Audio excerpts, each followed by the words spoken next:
Hey everybody, it's Sean and Toby. We're back. It's been 10 days, but we're still here. And we've got 5 albums to talk about.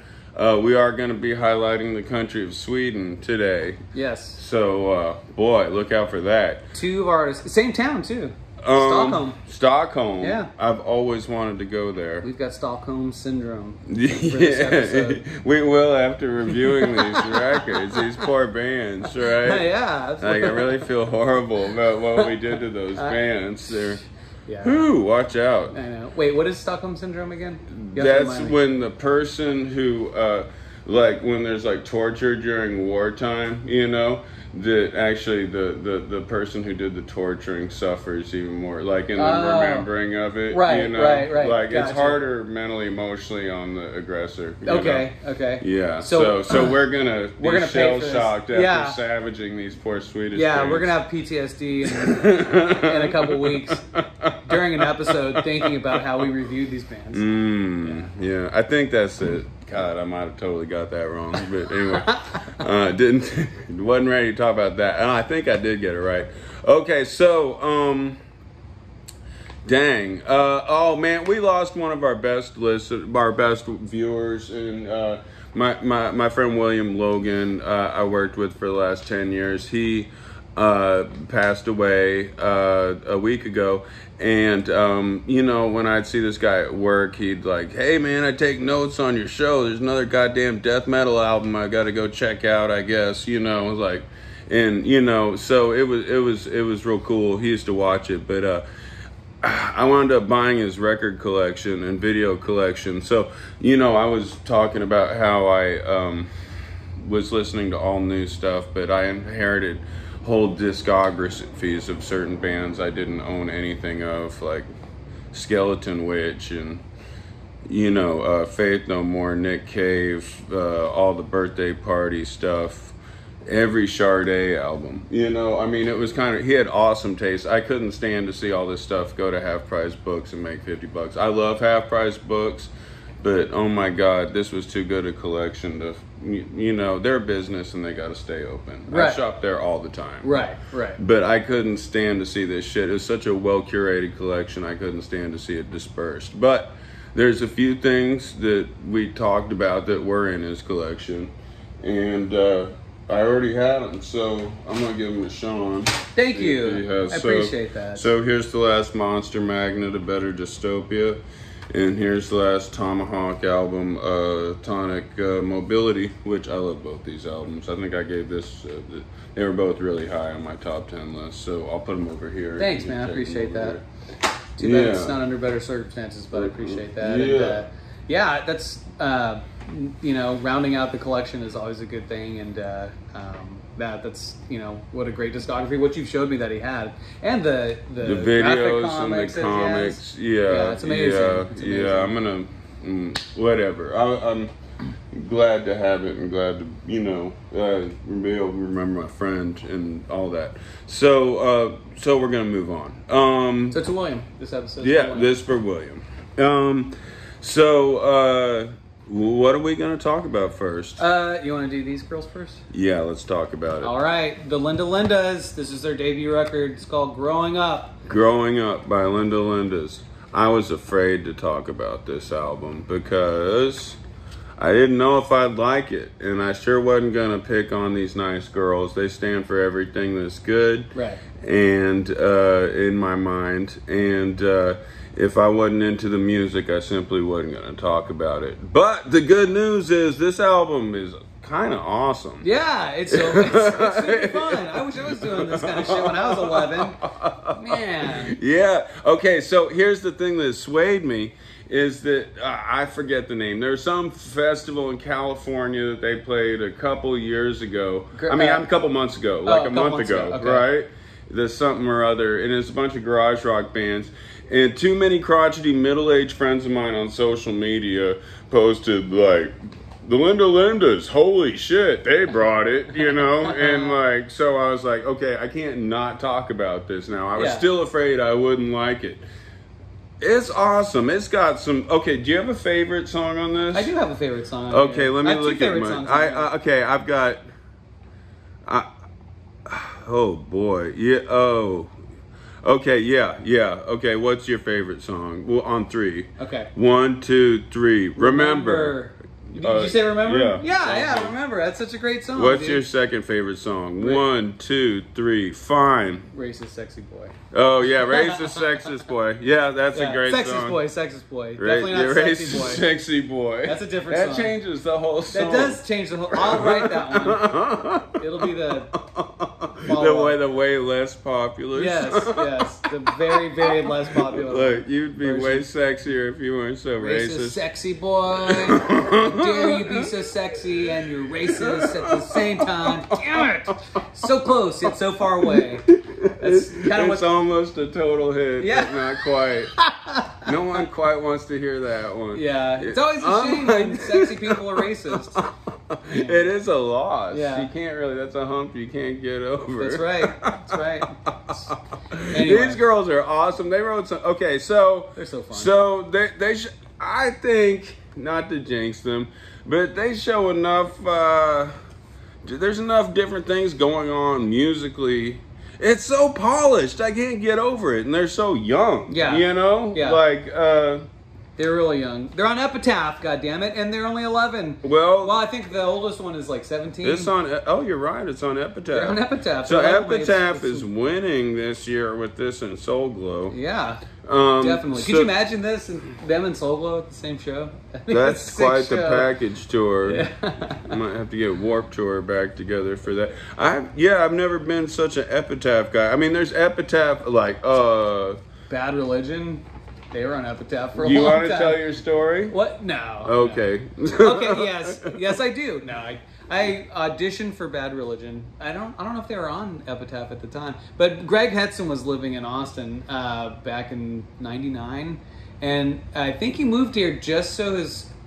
I don't know if he moved here because his wife was going to Southwestern. His kid was here. Yeah, so his kid lived here also. She's a rocker now. Is she Did really? You know that? She's got a band. Wow, I didn't know that. Yeah, she was like 2. Wow. Right? Yeah, she was really little. Yeah. No, she was like 4. She's got a 99. total band. Like. Well, she's like 25 now, Yeah, 26. I don't know the name of it, but yes. Okay, so I can't go remember ahead her and make name. the story. Violet Hetson. Yeah, she's super sweet.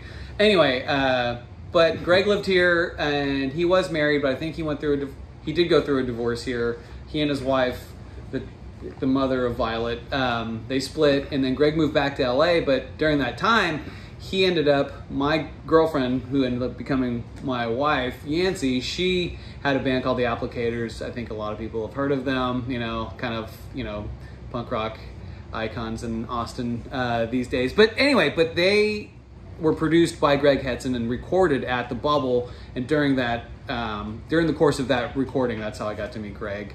And then Bobby, the drummer for Bad Religion, ended up quitting at the beginning of 2000, and that's when Greg invited me.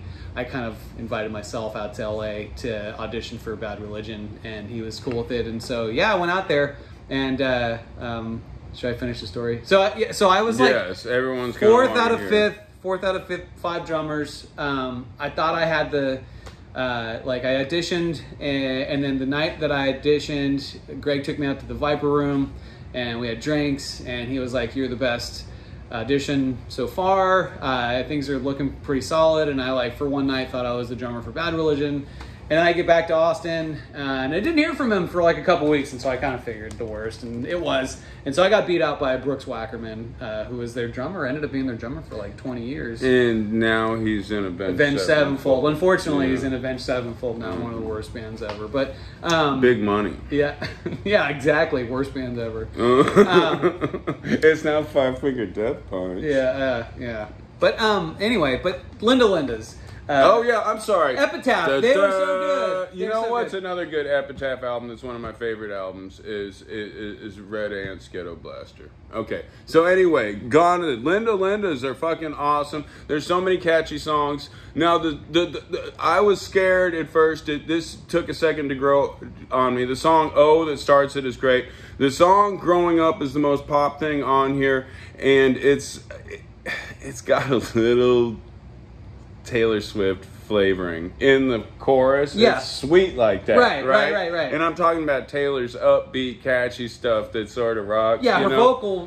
vocals, the melody along with the song. And then for a second I was like, it gave me a little bit of the willies, like, I don't think I can go there. But then, like, the song, like, Talking to Myself, that song is like, oh man, it's got the fastbacks kind of sound. It's got the Descendants kind of sound to it. Yeah. You know, the song "Fine" is like number 4 and the most rocking. You know, and it's kind of just a straight ahead rocker, and I guess I like.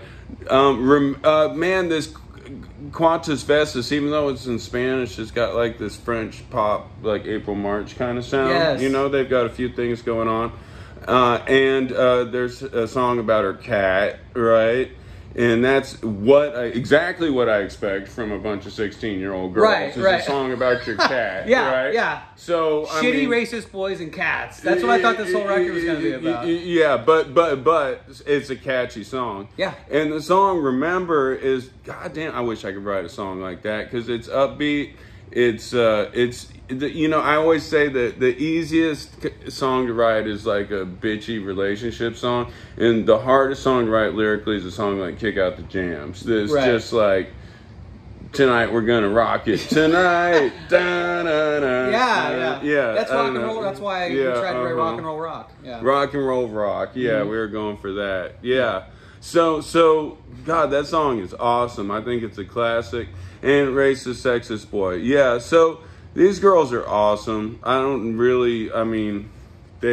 saw the viral video of them playing at the library, which was great. And, geez, this album didn't disappoint in the least bit. They're in a movie. One of their songs made it into a movie because Amy Poehler ended up seeing them at one of their shows a couple years ago. Yeah, and used them in a movie. But man, they've been picking up steam, and for good reason. They live up to the hype. You know what? With all, I'm no qualifications. I'm stoked it's out there. I wish all the kids were listening to this. Are they more popular with Gen X than they are with their own age group, or what? I think I think so. Maybe, yeah. I hope the kids love them, but you know, I do too. I hope more kids like them than like old dudes like us. You know, like it would be nice if it's nice to think that this is like really like spearheading a movement for like. You remember how all the creepy old pervs showed up the first time the Donnas played in town, and they were all, oh my god, you could tell they were creeped out. You know, they were scared. Like, get me the fuck out. Yeah, no wonder they ran off after the show. I don't blame them. Yeah, good for them. It's a smart thing to do. Anyway, well, nowadays we can watch these girls online. Yeah, I didn't mean to compare Little Lindas to the Donnas. Not like the Donnas. I will compare them to one female band though called The Like. I don't know if you've ever heard The Like, but a lot of the same thing. And I hate to bring up Taylor Swift again, but a lot of those sweet melodies, you know, are very similar to a band called The Like. Okay. And but it's really good and it's really varied. I thought every song was just going to be a smash punk rock song, but they're all like they're some are slow, some are fast, some are more harmonic than others, and they all sing. Like I don't even know which one's the singer, but Bella is on guitar, Eloise bass. Lucia is on guitar also, and Mila. Whoever sings "Fine" drums. Isn't the normal singer, you know. Okay. But it's great. It's super rocker. Yeah. To me, I think that song's like fucking about old people, you know, which is great. Yeah. You deserve it. And who knows? It could be about her cat as well. You know. Anyway, and then. Wow, yeah, I can't say enough nice things about Remember, and the vocal harmonies remind me of the Fastbacks more than any other band, and the fucking pop. I'm hearing the Go-Go's, I'm hearing, you know, and then the other songs more Riot Girl style, you know, are gonna go towards, you know, Bikini Kill and that sort of thing. Right. And a little bit of like Malignant Altar. I'm just kidding. Man, but they're awesome, and you know, I can't wait. I hope they do 10 more albums. I hope they keep it together. And I hope they do a death metal album. Yeah. I want to see one a year for 10 years from fucking Linda. I do too. You know? And dude, and that's the scary thing. Like, they could do one a year for 10 more years and And then still not be 25 years old. 25, Yeah. 26. Yeah. And go to law school. Yeah. Exactly. All right. So that's the Linda Lindas. Hooray! It's called the record's called Growing Up. I don't know. Growing Up. Yeah, and it's great. You should give it a listen. Okay, so 15 minutes in, we got 4 to talk about. Where are we going? Okay, let's do this last. You want to do these guys? Yes. Okay, cool. First, Stockholm Syndrome band, Viagra Boys. And you know what? We're not going to dog this album because, geez, we'd be wrong. Viagra right? Boys Cave World. What an interesting CD. That's pretty cool. Yeah. No, okay, so the last Viagra Boys album was their second album, Welfare Jazz. And oh boy, this album, the second I heard it, I was like, this is the album of the year. Oh my God, this is everything I wanted to hear, you know? And this album comes out and it's not as immediate, right? But now I've listened to it like 25 times or whatever, and I always hear something new I like about it, and I know that I'm gonna be listening to this album for a long time. Yeah, but and it's not gonna get boring either. It's not That's gonna get part. boring. This one, I feel like more coming out of nowhere. They had to hit you over the head immediately, you know. Right. And it's also, I think I gave it like the second best album of the year, maybe the first. Like that was your album of the year last year. Was it? Yeah. Okay, this was my. So that's a lot. There's nowhere to go but down. How many bands are going to get album of the year? This one's going to be in my top 10 for sure, right? Right. You know? Right. So it's great. I mean, you can't. Aaron Fox, this is like best album of the year. Really? He's not That's feeling awesome. the soul glow because he's from DC and they have that DC style. And Yeah. he's totally over it, you know? Like, doesn't want to hear it. But he loves this Viagra Boys album. Awesome. And yeah, so talk about a niche though, like, you know, I mean, in a way, it's really hard to just describe like what they do, but it's like art punk, dance punk, jazzy dance punk. But there's a lot of stuff along the lines of this going on right now. We've got the most immediate thing is Idols, right? Yeah. But then think about Wet Leg. Think about Yard Act. Yeah. Yard Act is a lot like this. Yeah. God, Yard Act is witty, the band I deep wanna vocals, like Yeah, jazzy. but okay, party. but Viagra Boys sing more because Yard Act talks all the way through it. You know, Right. Viagra Boys sometimes talk, but there's some singing, lots of singing. They show some variation on here.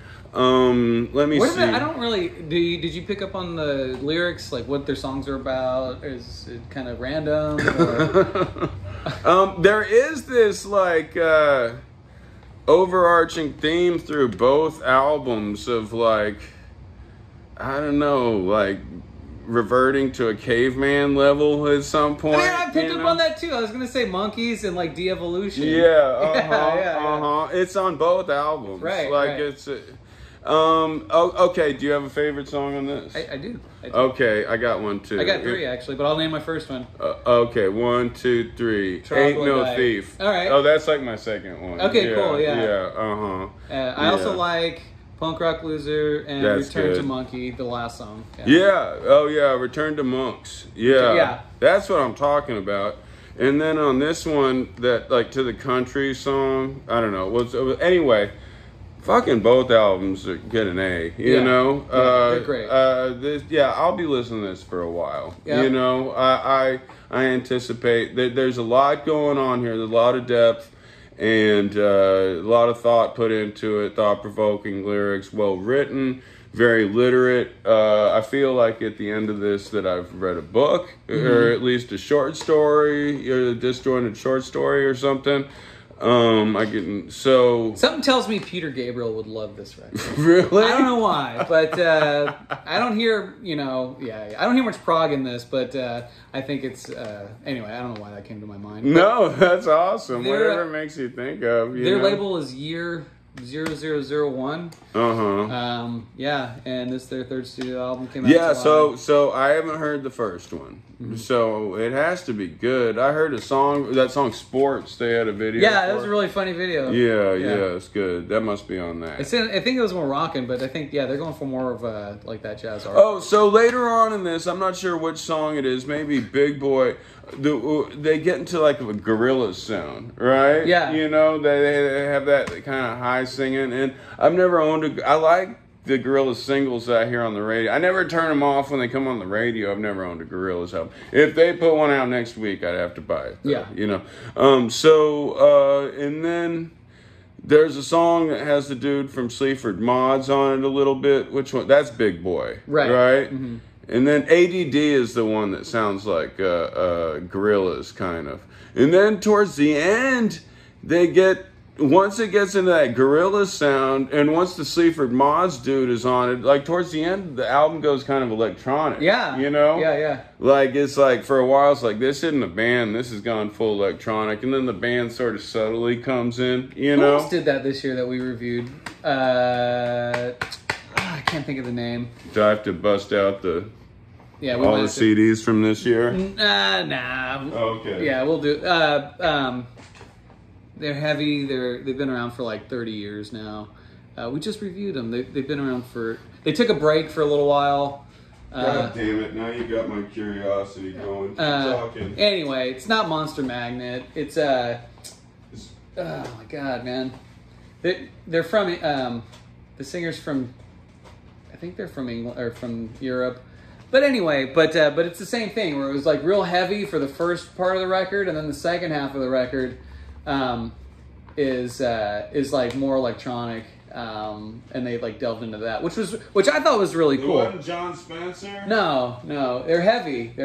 Oh shit, I don't know. Man. Anyway, but yeah, I'll put it in the comments. But no, this was cool, and I like the way that they arranged that, though, you know, because it was neat to hear that progression. It's a well put together album. Just like Idols, like we compared them to, I think that this record also, like, just kind of, when I was listening to it, especially like in the car, it really puts me in that mood, and it's a great, I don't know, just a great ride through the whole record, especially when they get to, Big Boy, and then everything after that. It's kind of like a neat ride out, you know. You can anticipate this being on a shit ton of critics' top 10 lists at the end of the year. Yeah. You know, yeah. I'm feeling they're like critical darling.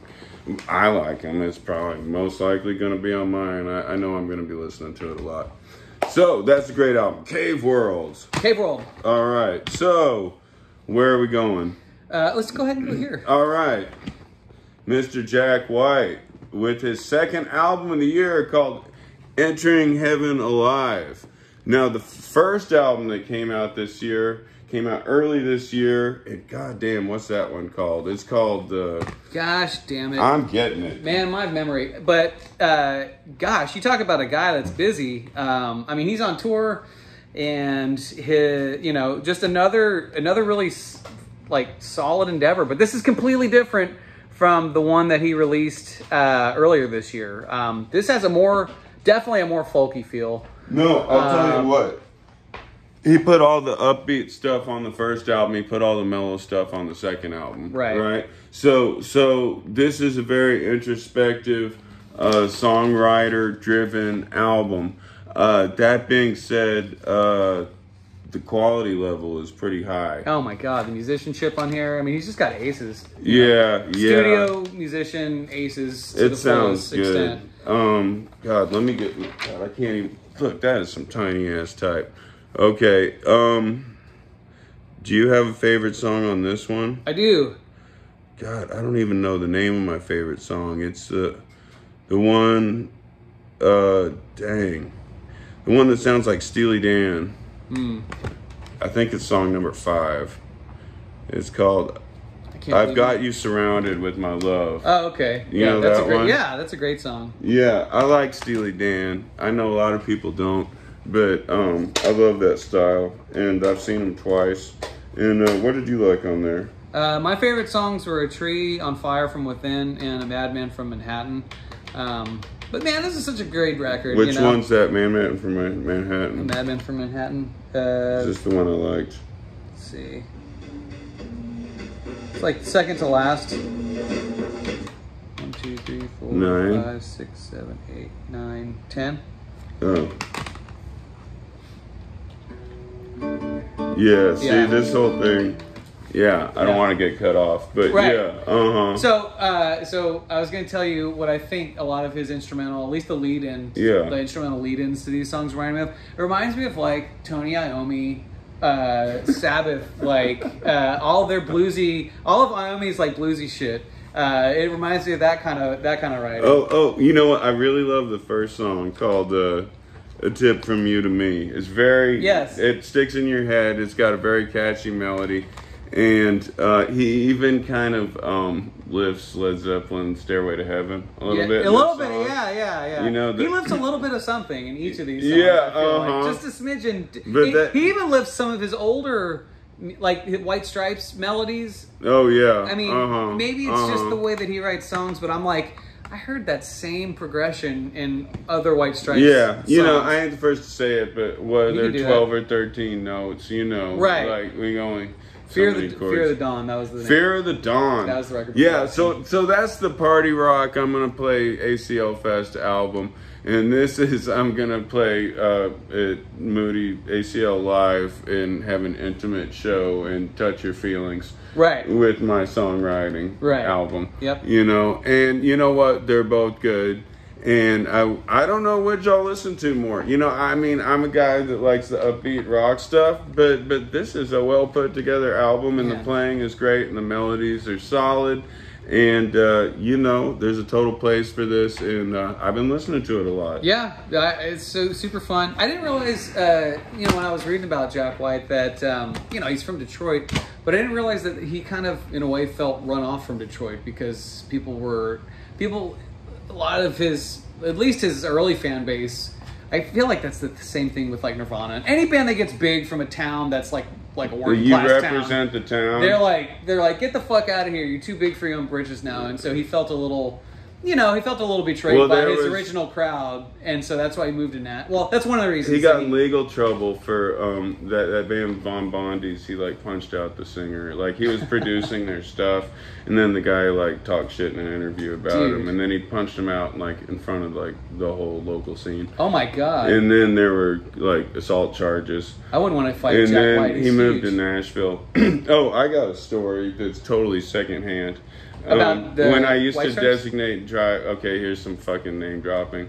When I used to do some driving for Cheetah Chrome in return for him telling me stories about it, anyway, he told me a lot of stories, but one of them was that he lived in Nashville and his wife wanted his kid in the fancy private school there, and I guess he did too. Yeah. So he dropping his kids off on the first day at the school and trying to be as low key as possible and fit in with the other parents. Did I tell this story? No. You're gonna have to do a whole episode on your Cheetah Chrome stories. Oh God, this is fascinating. Oh yeah, told he me would these. play songs for me to warm up and on acoustic, and then go play his gig. That's awesome. It was. I'd drive out to Pflugerville to pick him up. Wow, that's so cool. He's He lived awesome. in Pflugerville? Yeah. For how long? Couple years. Huh. That's so cool. So he was trying to fit in. First day of school. He's trying to fit in with the other parents, and he's dropping his kid off in front of the school at carpool, and he's going to open the door for his kid, and he hears behind him, "Cheetah Chrome! Oh my God, Cheetah Chrome! Hey, Cheetah! Cheetah! Hey, Cheetah!"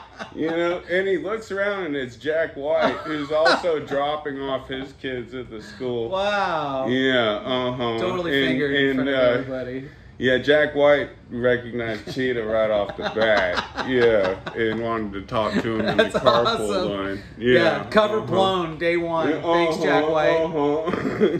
I have a small. And he had nothing but nice things to say about him. That's good. That's good.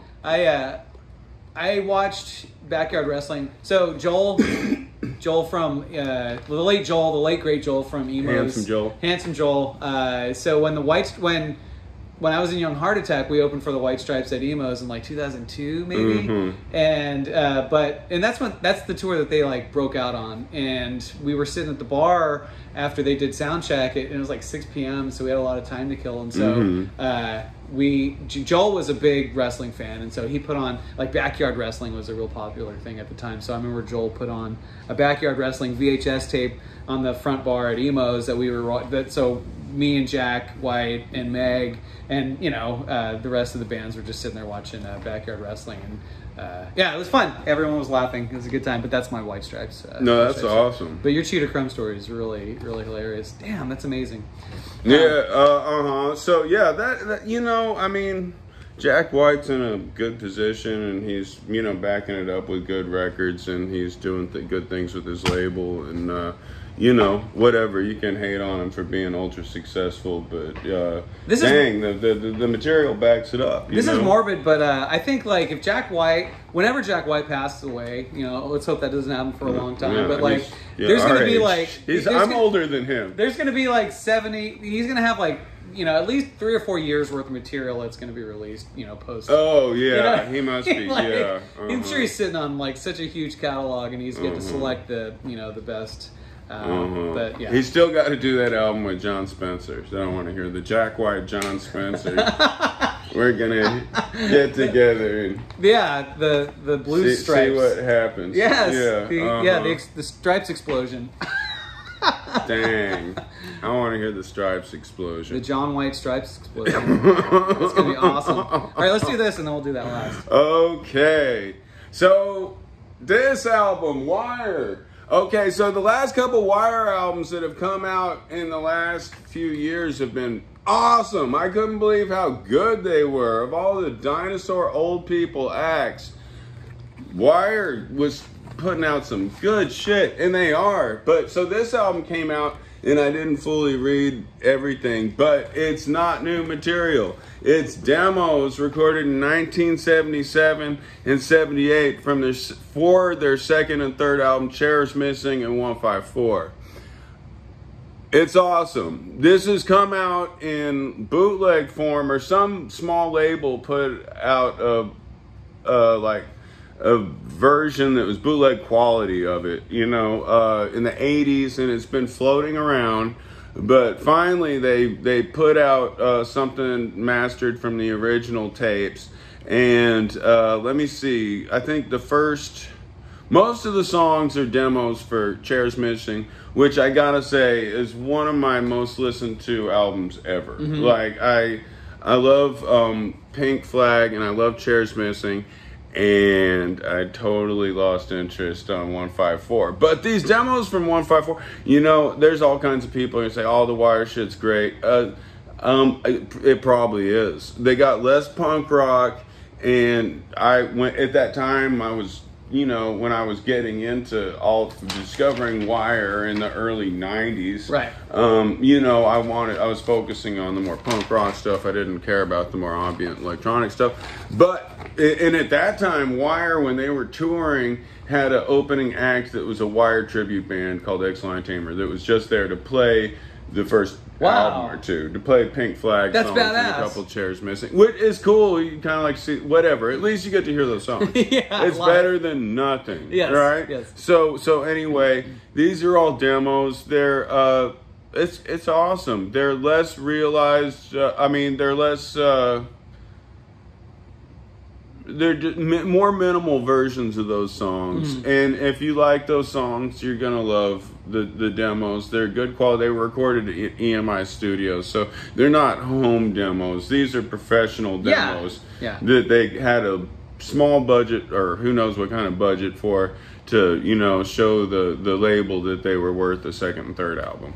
And they obviously were. But dang, if you're a Wire fan, you need to hear this. What do you think, Sean? Man, I completely agree with everything you said. Like, I really think that, like Pink Flag for me was like just blew my mind, and this is right along the same thing. Like, I wish I would have had this in my collection, when I first heard Pink Flag, because like if that's your cup of tea, everything before what is it? 154, the third album. 154. Then like you're gonna love this because I really feel like it's a continuation of Pink Flag, Chairs Missing. So I mean it's great. Everything about it's so fun. I have a couple favorite songs, oh no, not so. Yep. That's one of yours? This is called Not About to Die, right? Not About to Die. Yeah, we should always say the name of the album. Yeah, compilation, Not About to Die. And this is their 15th compilation album. Oh, really? Yeah, like, Dang. I mean, the guys were formed in 1976. It's crazy. Yeah, Wire's such a great... Graham Lewis, Space, Robert Gray drums, Colin Newman on vocals, and a new guitar player, Matthew Sims. Well, new, I think he came around in 2015, but... oh, he's not on this. It's The Motive is one of my favorites, and Stepping Off Too Quick is another one. Yeah, I mean, I've got my favorites, like French Film Blurred, and Being Sucked In Again, Used To, which is called Chairs Missing, Used To. Some of the titles are slightly different on this. Yeah. Any Wire fan should want to hear this one. Yeah, you know? I agree. Yeah, Wire rules. Check out their newer shit. I meant to have some of it out here, but the last few things they put out are quality. I mean, a little less, they're fucking 70-something, but heart's in the right place, creatively in the right place. Maybe a little, don't rock as much through the whole thing, but you know, whatever. It's Wire. They earn the right to do whatever they want, and I think they're such a great band. That heavy band I was trying to think of, they're from France. I mean, they're French Canadian. Oh, Voivod. Voivod, yeah. You know the latest Voivod. It's like pretty heavy, great. and then it like just gets kind of electric, like electric after. That one's gonna be in my I mean, when we count down the year, that Voivod album's gonna be in there. Yeah. You know? Yeah, it's great. It's so good.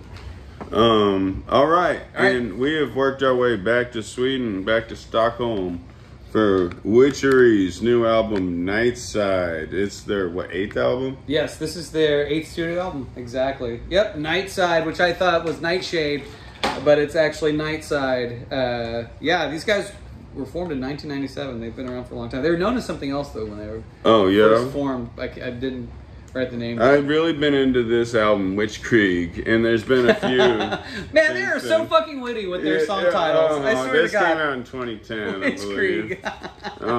believe. There's another one I had I couldn't find. Their vocals are good. They're really tongue-in-cheek, like with their, like, you know. Witching Hour, Don't Burn the Witch. Pope Crusher, Church Burner. Dude, like, great. Pope Crusher's kind of a jam. That's the real, because the 4th song is the intro to Pope Crusher, which is the 5th song. Yeah. And that's, you know, as heavy as the name implies. But yeah, the Witching Hour, Don't Burn the Witch. Don't Burn the Witch. Here's what they sound like to me. They sound like Slayer with black metal vocals. Yeah, I agree. They sound like Slayer with Jeff Walker singing. Oh. That's who they remind. Like that's from Carcass. Yeah, from Carcass. Yeah. Okay. But great. More but like crashier. that growly black metal thing. I'm not a huge black metal fan, but yeah, it's got that. And the riffs are solid, fucking thrash. They're a blackened thrash band. Yes, right? yes. Witchery. A blackened thrash band. That's exactly. Okay, what they are. so. Yeah, quality, entertaining stuff, well produced, well played. You can read the lyrics, actually. You know, I might need my magnifying glass out. But yeah, Victor Brandt, the guitar player writes everything. I've got a thing. I when I'm watching a band, I try to figure out who wrote everything. You know, just by watching the band. Do you ever do that? No, but that's a good idea. Like, do you notice that the person that writes the songs is like checking in on everybody more, or like kind of like the maestro, where these maybe I don't know. Like in metal bands, it's quite often the rhythm guitar player or the drummer. You know, yeah, or a combo of that. But yeah, sometimes.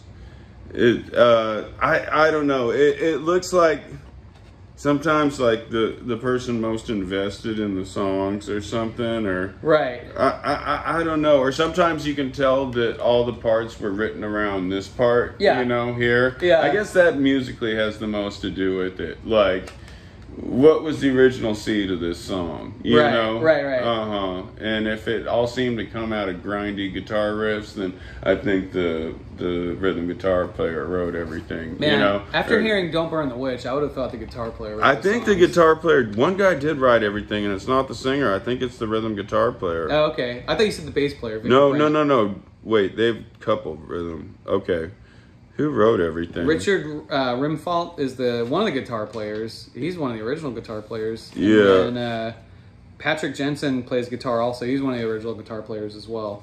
Oh, Jensen wrote everything. Okay. Rhythm guitar. Gotcha. Because it's got those grindy riffs through everything. It's a riff city. Yeah. Yeah, I mean... A lot of minor chords, too, so, I mean, it's awesome. It's really good. Oh, yeah. Good job. A lot of... Speaking of Slayer, it turns out on Witchery, Kerry King plays guitar. Oh, wow. Yeah, so there is a Slayer connection. There you go. So if you like Slayer, and you know, not a lot of people are into Slayer, they're kind of obscure. No, you and now since they're not around anymore, do yourself a favor if you haven't already heard Witchery and check out the new one because it is, they have a consistent, everything I've heard. I had one other album, so I've heard 3 of their 8 albums, and there's a level of consistent quality to it. Yeah. You know. Is it the same guitar tone? Because to me it sounds like old school Ibanez played through a PV, you know, like it's that old school fuzz toned out like thrash guitar sound,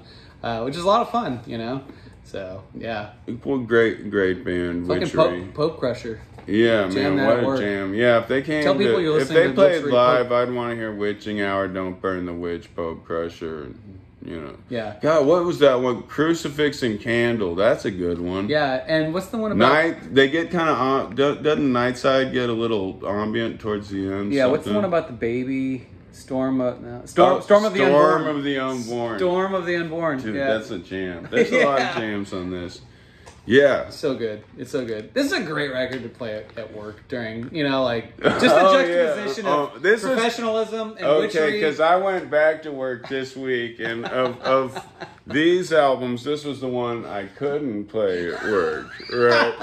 What got played was this, you know. Oh, because you listen to your records live at work, right? Like, you don't wear headphones? I had a jam box. Oh, cool. Oh, yeah, you got headphones. Yeah, so I can listen to, like, GG. Well, it doesn't matter. Yeah, but if you're, dude, you definitely can't play this We live. just got our work assignments, and they put all the Gen X 50-somethings on the same dorm together. It's awesome. It's harmony. It's harmony. I don't have to explain anything to anybody.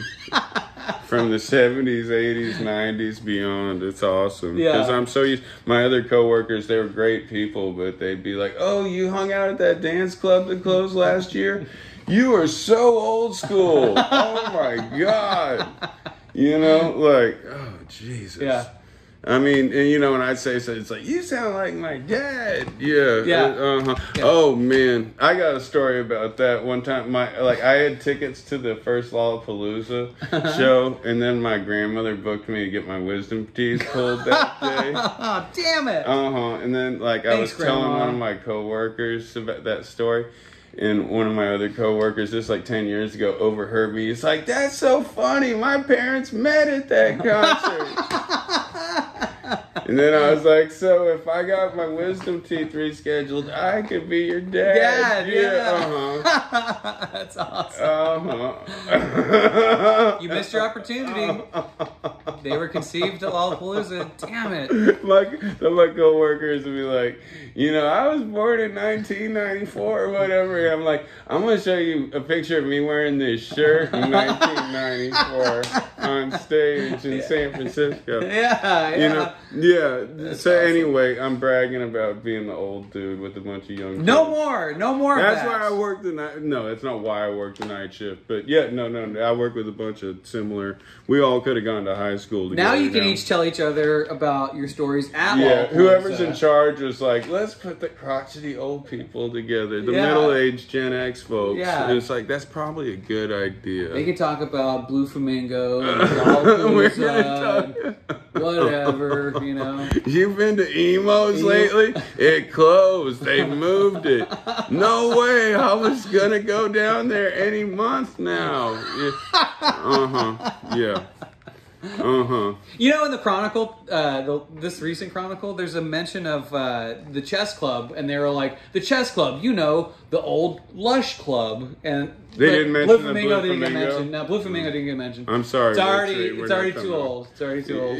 Yeah. Didn't even make it. Yeah, it's now the old Lush club. Did the Lush have a following? I don't know. I have no idea. I think that was more of like a lounge bar. It's like a party bar. But right? it was that for like 10 years. Right. Okay, I personally believe that I played the Blue Flamingo more than any other person. Have I mentioned this? I don't think so. No, okay. If you're in the Chumps, you might have an argument with me because they didn't have a practice space for a few months.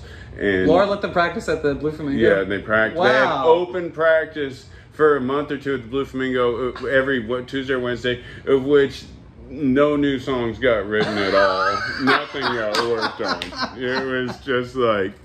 And I was roommates with Aaron, and they were coming back hammered from that. Like when happy hour is Chomps rehearsal at the Blue Flamingo. You're not writing anything. What crowd do you think's showing up for that? But Motards, I think, played there more than any other band. But before the Motards, I was in a band that had a residency there for like August of '93, and no bands. They'd had a couple shows there before then, and is this DIP? Who? No. Oh no, we were called. It was the same band, but every time we lost a member, we changed our name. So stupid. But at this point, we were called Nutlog, right? It's the worst name, right? So, and then every time, that's like the best band name. Every time we load in, and because it was strictly a drag queen bar, they would play Like a Virgin on the jukebox over and over and over and over, right? And then, but I used to go in there, and me and Suzanne would watch the drag show, and Miss Laura would sing Respect at the end of it, and I knew she owned it, and like we got to know her a little bit, and I couldn't get a gig anywhere. No one liked my band, and I was like, hey, I've got a rock band, you should let us play there. She was like, well, I was looking for something to do, every Wednesday coming up. You want every Wednesday in July? Because she thought we had a following. Yeah. No one ever came to see us, besides if you were dating someone in the band, you saw us. Right. The only other, Dave had came to see us twice, and then we started the Motards real soon after that. But anyway, is that how you met Dave? With Amy, yeah. Wow. Yeah, Dave and Amy came. They were the only people who weren't dating someone in the band who came back. Wow. Came to 2 shows out of the 4. Man. Right? But when I asked fans. for the show, Miss Laura, she was like, y'all are a punk rock band? She's like, listen, I had a punk rock band called the Dog Shit Rangers in here, and they brought a dead dog into my club, and you have to promise me that if I give you a show, you are not going to bring any dead animals into my club. That's the best promise to ever keep. Yeah, no problem. Yeah. Dude, I mean, at the last second, I was like, checking my pockets. Yeah. Oh my God. Yeah. Anyway, Blue Flamingo, awesome. My start in showbiz at that place, right? But we gave Miss Laura. I worked for a trophy company. Maybe I mentioned this. On the show I remember. No, you didn't. Yeah, I worked for my dad owned a trophy company in Cedar Park when I first moved to Austin. I remember in '94. that. All those random trophies. All these random trophies that we built and we stole, and we would just bring them home. And we made Miss Laura. It must have been 4 feet tall, but it was like world's greatest club owner to Miss Laura from the Blue Flamingo. That's awesome. And I don't know what I think it had like the winged champion, it's not any sport, it's just like a winged, champion figure on the very top. Dude, she like cried. Like we played the show and we gave it to her, and she was like broke up, and she actually gave a little speech. Like I can't remember what show. Were you at the show? And we gave her the trophy. She was so happy. It was the nicest. It was the sweetest thing. Yeah, and she kept it in her office. There's a video of us playing the Blue Flamingo, and it's crazy as shit. The bar and moving. We play right up. Yeah. The bar would rock, come out of the thing and pin the bartenders back. Yeah, there. people were like, "Oh shit." Yeah, and but in this video, it's so because the place is going crazy, and then we have to end the show because it's like 2 a.m. or whatever. But Miss Laura comes up at the inside with this big box of fried chicken, and it just ends with her and John eating drumsticks, just there. like we were playing like 5 seconds ago, and she comes hands John some fried chicken, and it's just like them staring at people. Set's over, we're eating chicken. That should have been a Motard's tradition. It always ends with the box of chicken. Did someone get the chicken? Damn it, we can't finish. That's a video somewhere on there. Some good ones. That's awesome. That's really cool. All right, that was a long one. That's our longest. This coming up on it. All right, so dang, we got a few things coming up. Don't worry, but there's shit coming out. There's a new Neil Young live album. He put out a third album of the year. I've got it. There's some more underground stuff that I ordered off of Bandcamp that we'll be talking about, and yeah, that. Oh, and my band Yardwork, we're playing this weekend on Saturday. Yeah, with oh my God. Ex-Satanists. Yeah, and Joseph's band. God. You just told me and I can't remember. God damn it, I'm fucking up. Okay, it'll come to me as soon as we start playing the song. I think I have it right here. Oh, it's called Powerhawk. Oh, okay. Yeah, Joseph Ramirez. At Highball. And we're playing at Highball, and we're playing at 10. Powerhawk's playing at 9. And Ex-Satanist is playing at 8. It's all ages, and it's connected to the Alamo South Lamar. And it ought to be a good show, right? Yeah, it'd be really fun. Don't they have karaoke rooms in Highball? I did hear that. Yeah. I heard some. I went to a karaoke party the other night and had a lot of fun. And my band was, I don't know. What song did you sing again? I sang a bunch of country songs from the early 80s. That's right. Like Eddie Rabbitt and Ronnie Millsap, mostly. No one wants to hear that from me. Yeah, they do. They did. Yeah. Some songs from Urban Cowboy. The theme to Foul Play, Wait, what was the one though? Like where you were like, that's your wheelbase? Like Looking for Love? Yeah, there's like 5 notes in it, and it's right in the key of A, Like, it doesn't really... I think if you can talk, you can almost talk your way through Looking for Love. I think one of the funniest things I've seen, I went karaokeing with Joey Edwards in the late 90s, and it was packed wherever we went. I can't remember, but he got up, like everyone was singing an 80s hit probably, but he got up and sang Baba Black Sheep, and it like took the house down. Like everyone, it was like, acapella. Well, no, but it was like almost like kids music, like dun, dun, dun, dun, dun. Baba Black Sheep, have you any wool? And like everyone was stunned, and then we just like we loved it. Yeah, I had a lot of fun. I know it's a birthday party. I got mine coming up, and I was thinking of doing that too, but I think I'm gonna go to the baseball game with the COVID going around. We're playing the Chihuahuas on the 17th. that day. Yeah, we'll sit out in the home run porch. Yeah, we owe them a beating because they whooped our asses in the season opener. Oh, yeah. 13-0. Oh, that's right. Yeah. We were at that one. Yeah. So are we gonna be the what's it? Chupacabras? Chupacabras? Yeah. Hopefully. I think awesome. so. Yeah. All right. Cool. All right. So thank you. We're gonna play the song and be out. We're gonna do Baba Black Sheep for Joey. For you, Joey. And then Rhinestone Cowboy. Here's your song. Like a